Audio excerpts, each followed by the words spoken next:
Hello, the wonderful humans. These are some ideas that I've been cooking for a long time. Basically, the premise is that there's actually a lot of technology and it's readily available. What's missing is a new culture of learning.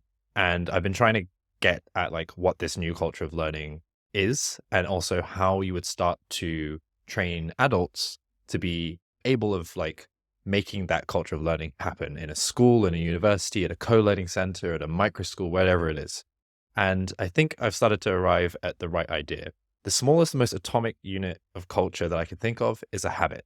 Habits have blown up because of the Atomic Habits book and everybody trying to build healthy habits, and everyone kind of gets that idea. So when I used to tell people that they needed to establish a new culture of learning, this kind of confused people. They were like, what is a culture? Or like, well, how do you even go about doing that at a school? But I think everyone gets what habits are. So in this video, I'm with Andrew Rose and we're exploring the habits of high agency learners. These are habits that adults in learning spaces can learn to embody. Maybe there's 10 or 15 of these, I don't know yet. But once they're trained in doing these habits, they will role model high agency learning. And then the young people will be able to emulate that and then in turn become high agency themselves. We're trying to narrow them down and get to a core set of maybe 10 to 15 of them. So here's part one of that exploration. Expect an essay coming soon and maybe a part two video where we drill down on some of these. Right. We're talking about highly effective habits of high agency learners. So, the book that will be publishing next summer. Okay, so I just want to jump into it. The first thing that comes to mind for me when I'm thinking about where do learning environments come from and what can allow us to create learning cultures. And by the way, there's a frame in this conversation that we should just bring up first, which is that we believe, Serj and I believe, that the technology that people need to learn already exists. So all the MIT and courseware, all of the YouTube videos with the explainers, all the AI tutors that you can ask about subjects, all the textbooks that people have been publishing for the last 200, 300, 400 years. Now, all of these things they exist and they are plentiful and they're all online. So clearly we no longer have a technological bottleneck on learning. The bottleneck is cultural. Like, well, how do we actually get cultures that use these tools effectively? Where does it come from?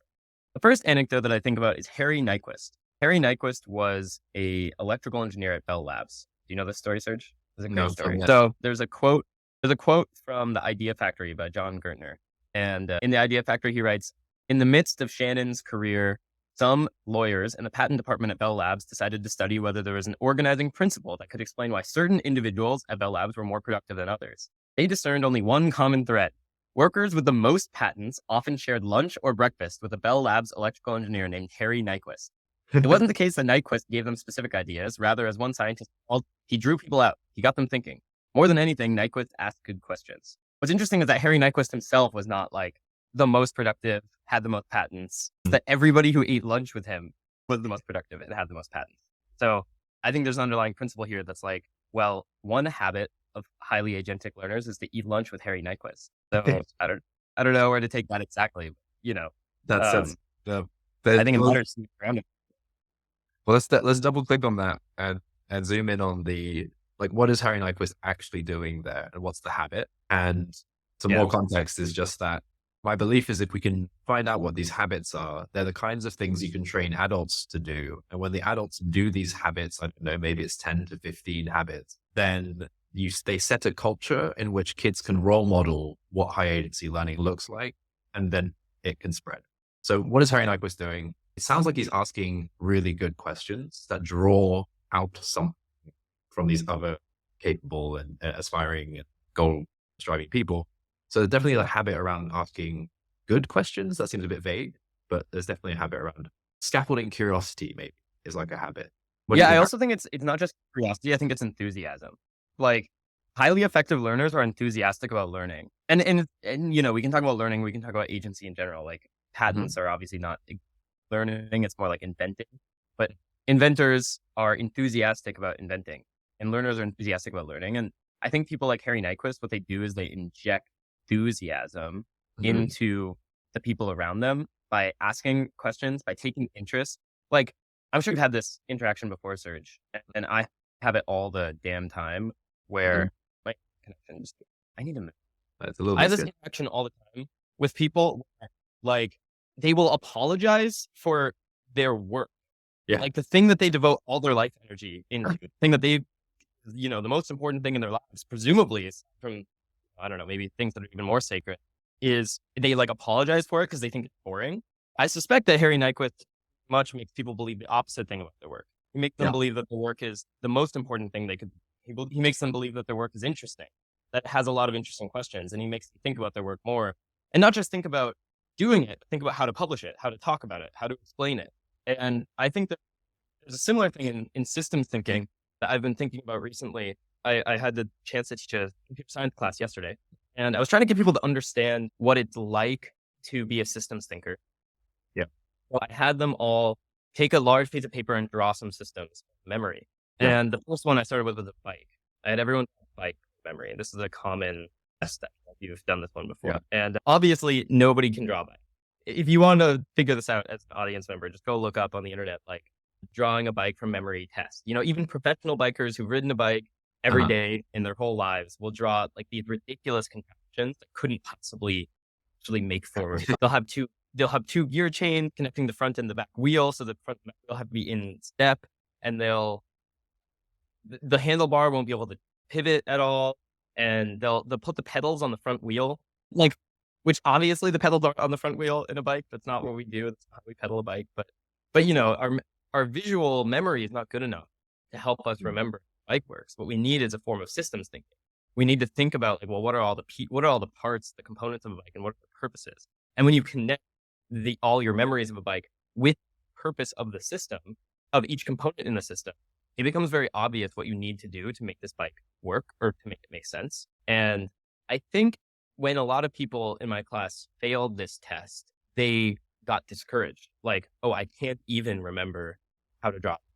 Like, such a simple thing that I've seen hundreds, thousands of times. I think when highly effective learner fails this test, they feel excited. They're like, oh, I don't even understand how a bike works. Like, think about how much more I have to learn. Think about how much more I could understand about the system. Maybe, and you can start asking questions. Draw a component and you say, what's going on here? What's wrong? I don't know exactly what the habit is cultivates that feeling of excitement, but I do think effective learners feel excited when they get things wrong.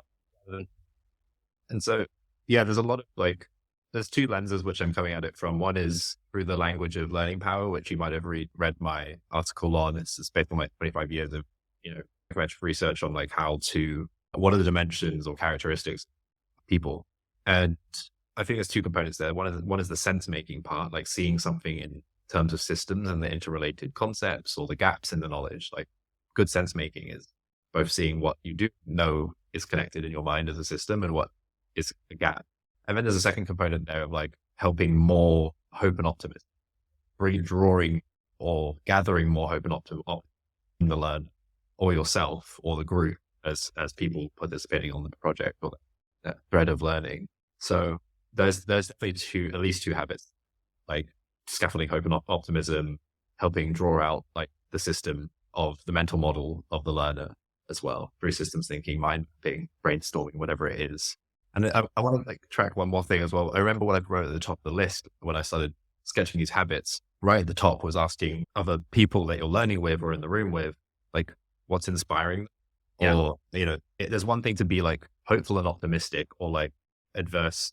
How does one build up their tolerance to the failure and tolerance to the risk? Is that they have some deep inspiration, aspiration, personal mission, deep curiosity. But where does that deep curiosity come from? Often it's inspiration. So trying to draw out inspiration or get the learner clear on what they're inspired by, people, objects, places, ideas. I think that's also another habit in itself.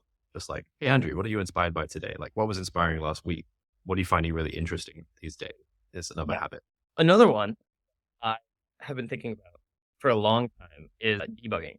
Mm-hmm. What makes somebody a great software engineer? Clearly, it should be obvious that we should look to coders for what the best habits of learning are in this infinite domain of abstract, made up concepts that you need to infinitely learn. Literally everything in coding is made up. None of it comes from the natural world. People try their best to draw on analogies from the natural world if they want to make good explanations. But a lot of programmers do not care about making good explanations. So you have to understand the system, even if it's poorly explained. And therefore, to be a good programmer, to be a good software engineer, however you call people that understand programming systems or code systems, you really just have to become obsessed with learning new things. So what makes somebody a good debugger? It's like really interesting. You encounter an unknown error. The error is totally abstruse, and it's like bloop EO in like you don't have the right magical code, and you're like, it just doesn't make any sense. Like, what are you talking about? And then you Google it on Stack Overflow, and like, a bunch of other people have run into it, but they run it for 10 different reasons, and some are in the environment that you're in, and you're like at this moment, there's such a confluence of options for you to experience, and I think the good coders experience almost like a twisted enjoyment. Like there's a little bit of a kink or something, like there's a twisted sense that like, ooh, like now it's on. Like I really I get the opportunity to like show this computer who's the boss by figuring it out for myself, even though I have no help, even though nobody can get into the situation that I'm in. I'm like here at the frontier alone. There? Cultivating emotions is like a complicated type of habit to talk about because it's not as obvious as like do 10 push-ups a day. I do think like most direct way I can talk about it, though maybe there are habits that help you practice it, is that you need to be capable of transmuting like strong qualia. Like you get big valenced emotions in your body, and those emotions, they don't have, or you get strong, like a big amount of emotion in your body. And those emotions, they don't inherently come with a valence. And by a valence, I mean, they don't inherently come with whether or not they're bad. And it's like you get the feeling, and then you have a choice. And the habit is consistently choosing to interpret that feeling that you get as a form of challenge, or as a form of excitement, or as a form of saying like, this I'm not going to put down now. Nice. And so I think that's the habit. Consistently turning the emotion into positive. So on our framework, we already kind of come into sense making. We've come into belonging. I mentioned that in a minute. Hope and optimism. This is what we call mindful agency. It's the ability to regulate emotions in the face of risk and challenge, and like to know what the goal is, even though it's like risky and challenging. So in that example, it's like there is a clear goal. Like I need to get through this bug, or like there's a actual end goal to the project. I'm going to regulate my emotions in such a way that it's masterful. So you say the habit, something like being really good at like regulating emotions properly towards goals that you know. And the habit and the task of the habit, if you don't know what the goal is, try to figure out how to reorient yourself. So as an adult, you could say, oh, you're looking really flustered. Your emotions are really high. Do you remember what you were trying to get done and why you were trying to get it done? And they're like, oh yeah, okay, no, that's a really good point. Like I should be focused there instead of like letting my emotions drag me on. Come back to like why this was important. And now I have a plan through it with my emotions. Cool. Well, jamming on those other two ones that you might have seen there's like collaboration and belonging. One habit I know is really important is like scaffolding learning relationships around learners. I mentioned this off my offer board, but if a young person comes up to you and says, hey, I'm really interested in rockets, you say, great, well, there's a physicist around the corner and I'm going to put you in contact with them. And two of your other peers also love rockets. You should probably chat to them and talk about that video game you guys were speaking about yesterday. And then you say like, well, I also know an expert at NASA and I'm sure they'd be willing to like speak to you. So there's this sense of like scaffolding webs of relationships. So there's belonging in a field, crowd. This is another habit I think is really important. Do you have any others on like that intersection of like belonging and I think highly effective learners will scaffold things like stand up for themselves. They'll scaffold juntos. Junto is a mastermind. Like you meet up with people once a week and you discuss the hard questions and you try to unblock each other. I think just like question of other people. So like you have brief moments, in your life, and we're all going to die. The brief moments where you get the opportunity to probe another mind, a mind that's not yours, that has learned totally different things, is totally foreign to you. And I think the habit is like find the most interesting question you can ask mind, because those questions have like gems that unlock secrets, basically. And so people are always, I think the highly effective learners are always really curious about this. Feynman is like the classic example that people bring up, where he would tinker with radios just to figure out how they worked, and he learned lockpicking just so that he could play tricks on people. was curious about whether or not he had a sense of smell that was as strong as a dog's. So he would like sniff around to try to figure out if he could pick up scent trails, and he found out that he could. So, he picked up sense trail sensing via his nose really well. It's a funny one. And I think there's a general stance here toward like curiosity toward other people, which I think develops this collaborative belonging relationship as well. Definitely, they all intersect in some way. So there's this like curiosity and scaffolding curiosity with questions and like just leaning into that. That leads you to more belonging with people that you might find overlap with. But you said something really important there, which is actually like very on point.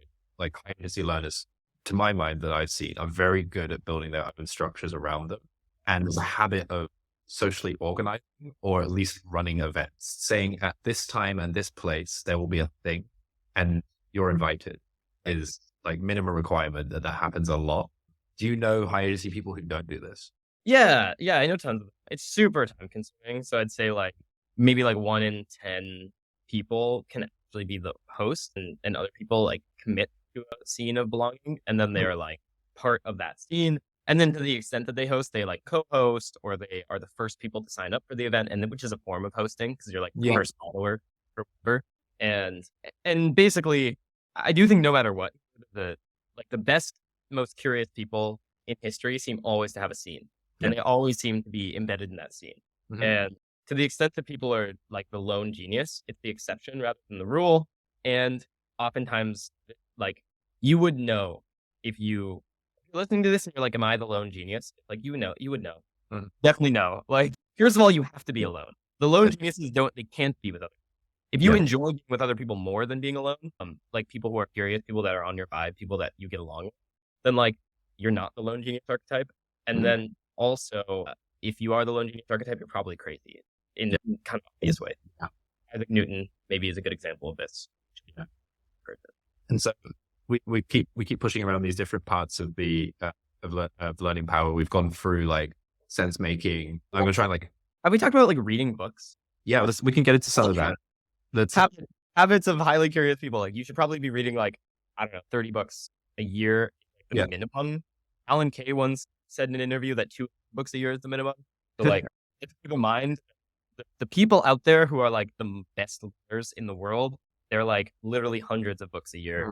Not easy to replicate that, but also maybe it's not. I want to say yes to books, and I believe books are like awesome. I wonder if it's like there's another layer that's more fundamental than that, which is something like the habit is having a highly curated information diet. Yeah, definitely. Yeah. Although, well, actually, no. Actually, this is the part I think I just like one funny thing about all the like great people that I look up to is like they have like a totally uncurated information. It feels like they just learn about literally everything and whatever's in front of them, and they don't try to filter it out. But they also don't dwell on things. Like they don't get caught. Information makes sense. Yes. So an anti-habit would be to like get caught up always reading the news. And like that's all you read. Yeah, don't do that. It's horrible. But also like a lot of the most successful people will read the newspaper every day. And in addition, they'll read another 3 books. And then they'll read in every single subject and they'll read about biology and they'll read about chemistry and they'll read about physics. Like you should feel like you're always reading things that are at the edges of what you know. Definitely. And I think edges of what you know is important, but I think there's something I'm sensing into, which is much more along the lines of like, this strong idea is loosely held or strong opinion is loosely held. It's something like where it's like, or it's adjacent to that, where it's like, read many things, just go after whatever. Like if today was a day that you want to learn about firefighting procedures, like read, but it's not about like being stuck on it. And I think it's a trait of open-mindedness, which I think is the habit here. It's like a habit of finding obscure sources, different sources, interesting sources, and then just not getting stuck in any one of them. And then in general, stuckness is going to be a big blocker. I mean, to any level, not just being a curious, which is just a general. You find that the successful people in history often are just like able to be unstuck, either because they have somebody looking out for them or somebody protecting them, or because they themselves are super able to be flexible. So on the opposite end of that, from an information diet, what about publishing habits? Yeah, this is a super interesting. I basically believe that publishing is the most important habit that anybody can cultivate if they want to make like intellectual progress personally. Maybe reading, I would put like slightly ahead of it. Similarly, like cultivating very important intellectual relationships, maybe slightly ahead of it. But what's funny is that if you're publishing, it's kind of hard not to read. And if you're publishing, it's kind of hard not to develop intellectual relationships. Tweeting is like a great way to start. And then off of publishing and off of the mind, like in the body, is there anything like habits you find? Something I find that's super important is to like actually make space to not have lots of ideas, to walk and like to just wander and to sit in nature. You find this with your walks, and you go on lots of walks with your friends. Yeah, You do urban walker for sure. Physical activity is just, I mean, obviously great. There's a funny Visa tweet though, where like he basically tried to point out all the people trying to follow all the advice to be the good type of person are like distracting themselves from just hitting the target. Yeah. So there's a funny thing I'm reminded of here where it's like a ton of the people that I look up to in history are like live totally unglamorous and like honestly healthy, and they smoke true every day, and they like work out, and they don't really they just get there's so funny. I do think you're early, and the right thing is termination. To some like continue doing the work regardless of, you're not going to let your habits get in the way of the work. It's kind of funny. Yeah. It's a really correlation there between folks who super unglamorous and like so often don't look after their body, but they are right on the mark in terms of their intellectual agency. I'm trying to think. Definitely not healthy though. I don't recommend it. Yeah, exactly. The balance. So if you were going to write this article, this book, this teacher training, right, and you want to list first the top 5 most important habits, you list them off from what we've just discussed. Like, what would be your top 5? Right? Me personally, read books in every attempt to read textbooks every year. Like the same, like that's a good litmus test of whether or not your reading is rigorous. You don't need to always be reading textbooks. Very few people do that, but like you attempting to read literature. And then 2, find a group of peers that are as curious as you are and that actually drive your curiosity. They ask you even more interesting questions than you ask them. Like that's, you should finally feel like people are outmatching in intellect. That's the goal. Yeah. And then I think it's this excitement, like be excited by not knowing. Instead of frustrated by not knowing, excited by not knowing. There is like consistently practice regulating your emotions so that you just feel this excitement when you don't understand. Right. I don't know. What would you add as the last 2? I think this inspiration sources is really important, or at least I've seen it be the make or break when I've mentored kids, is that they'll leave school and have 0 inspiration sources. And then you say like, well, like what video games do you like? They're like, well, this one. I'm like, well, who's the CEO of that company? That guy. Well, do you like that guy? Did he make a cool company? Yeah, I guess he does. So that like sparks, that shifts from like, I'm learning subjects to, damn, this is really cool. Let's just do this. And I think so the inspirations habit is really important. And then what's missing out of there, we've hit curiosity. We've kind of touched on creativity, collaboration. You spoke about with like finding your squad, finding your people. I think the sense making one is really important. I think like draw maps of like what you think you know of a subject, and then just like go after the gap, find out what you don't. So mind map, like write, publish, like try and explicate your thinking. Basically explain systems to other people. That's right. That's one of the period. Explain systems to other people, and that can involve publishing or it can involve conversation. Yeah. So those will be our top 5, and I think there's a couple more, and then we'll weave that into a little article. So if you want to be prepared for a new publication, Andrew, chip in on that, and as your favorite habits.